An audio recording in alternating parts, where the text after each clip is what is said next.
Hi Paru. എന്തു പറ്റി? ഭയങ്കര വർക്കിലാണല്ലോ. എന്താണെന്ന് ഇത്ര ഡെഡിക്കേഷൻ? ആ രോഗിയായിട്ട് നിന്നെന്തോ അസുഖമുണ്ട്. തൊട്ടിനും പിടിച്ചനൊക്കെ ഇങ്ങനെ ചീത്ത പറയാ. രാവിലെ വന്നപ്പോ ഒരു കുഴപ്പമുണ്ടായിരുന്നില്ല. കുറച്ചു കഴിഞ്ഞപ്പോ തുടങ്ങി ചീത്ത പറഞ്ഞ് എന്നെങ്ങ് കൊന്നു. ഇനിയും തീർന്നിട്ടില്ല. അത് മടിച്ചായി നിന്നെ ഒന്ന് നന്നാക്കാൻ നോക്കിയതാവും. ആരാ മടിച്ചി? എന്റെ പൊന്നു പാറു, തുടങ്ങല്ലേ പ്ലീസ്. ഒരു തമാശ പറഞ്ഞാൽ അതിന് സെൻസിലെടുക്കുന്നു. തമാശ പ്രാന്ത് പിടിച്ചിരിക്കുമ്പോഴാ അയാൾക്ക് എന്നില്ലാത്തൊരു ദേഷ്യവും അനുഭവിച്ചത് മുഴുവൻ ഞാൻ. സാധാരണ ഇങ്ങനെയല്ലേ? അല്ല, എന്നും പാറു പാറു എന്ന് വിളിച്ച് സ്നേഹം കൂടാൻ വരും. ഇന്ന് പെട്ടെന്ന് എന്നോട് പഴയ വോക്കൊക്കെ തെറ്റാണെന്ന് പറഞ്ഞു. ഇതുവരെ കുത്തിരുന്ന് നോക്കിയിട്ട് എനിക്ക് ഒരു തെറ്റും കൂടി കണ്ടുപിടിക്കാൻ പറ്റിയിട്ടില്ല.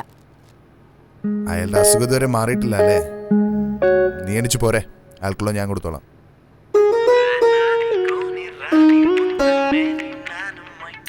ഒരു മിനിറ്റ്.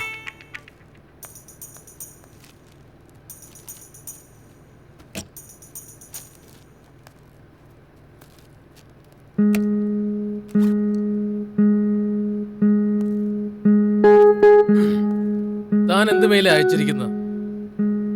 മെയിലോ? തുറന്നു നോക്ക, സെൻഡ് ഐറ്റംസിൽ ഉണ്ടാവുമല്ലോ.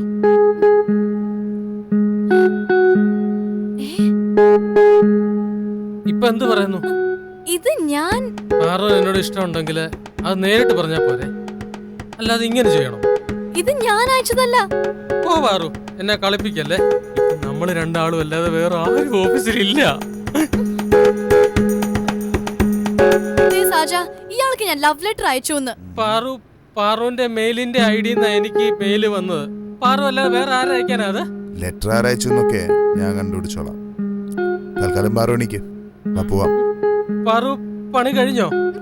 മിക്കവാറും തന്റെ പണി കഴിയും.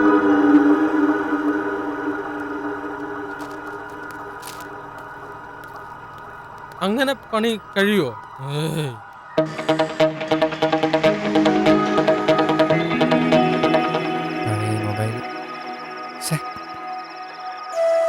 എന്താ റോജൻ ചെയ്യുന്നത്?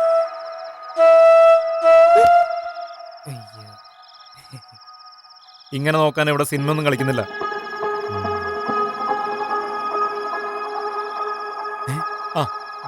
ഇവിടെ ഒന്നിരി. അടുത്തേക്ക് ഇരിക്കടാ. എന്താ ലേറ്റ്? ഒരു മീറ്റിംഗ് ഉണ്ടായിരുന്നു. പിന്നെ നിന്റെ പ്രോഗ്രാം ഇന്നലെ ഞങ്ങൾ കേട്ടു.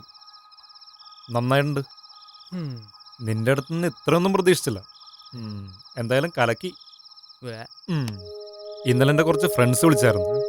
നിന്നോടൊരു കൺഗ്രാറ്റ്സ് പറയാൻ പറഞ്ഞു. ഇപ്പൊ നീ എൻ്റെ അനിയനെന്ന് പറയുന്നതിൽ ഒരു അഭിമാനമൊക്കെ ഉണ്ട്. ഒന്നുമില്ലെങ്കിലും നീ ഇപ്പൊ ചെറിയൊരു സെലിബ്രിറ്റി ഒക്കെ ആയല്ലോ. എന്ത് സെലിബ്രിറ്റി? റോഡിലേക്ക് ഇറങ്ങി നിന്ന ഈ ആർജൻ ആരെങ്കിലും തിരിച്ചറിയോ? സൗണ്ട് മാത്രല്ലേ കേൾക്കുന്നുള്ളൂ. RJ ടോണി എന്ന് പറഞ്ഞാലേ ഇപ്പൊ 4 ആൾ അറിയും. ആനന്ദ് എന്ന് പറഞ്ഞ ആരേലും അറിയോടാ? എനിക്കുണ്ട് ഫാൻസ്, അവർക്കറിയാം. ഫാൻസ് നിനക്ക് 800 എയർ ബാഗ് എന്ന് പറയുന്ന പോലെ ഉണ്ട്.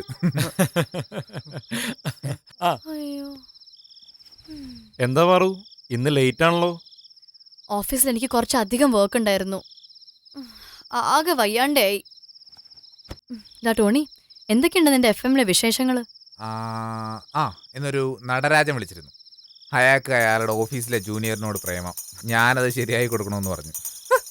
ബ്രോക്കർ പണി. ഞാൻ കുറച്ച് ഐഡിയ പറഞ്ഞു കൊടുത്തിട്ടുണ്ട്. ഇന്ന് കുറച്ച് ഹാഷായിട്ട് പെരുമാറി. വൈകുന്നേരം എല്ലാവരും പോകുന്നവരെ അവളെ പിടിച്ചു നിർത്താൻ പറഞ്ഞു.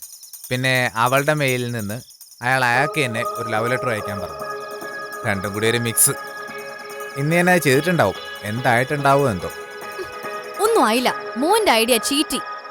റോയ്ച്ച ആ വിളിച്ചത് ദേവേട്ടനായിരുന്നു. പണി കിട്ടിയത് എനിക്കും. അവസാനം സാജനാണ് എന്നെ രക്ഷപ്പെടുത്തി എടുത്തത്. Broker, don't repeat this. നിങ്ങൾ RJസിന് അവിടെ ഇരുന്ന് പറഞ്ഞാ മതിയല്ലോ. അനുഭവിക്കുന്ന നമ്മള് പാവം പെൺകുട്ടികള്.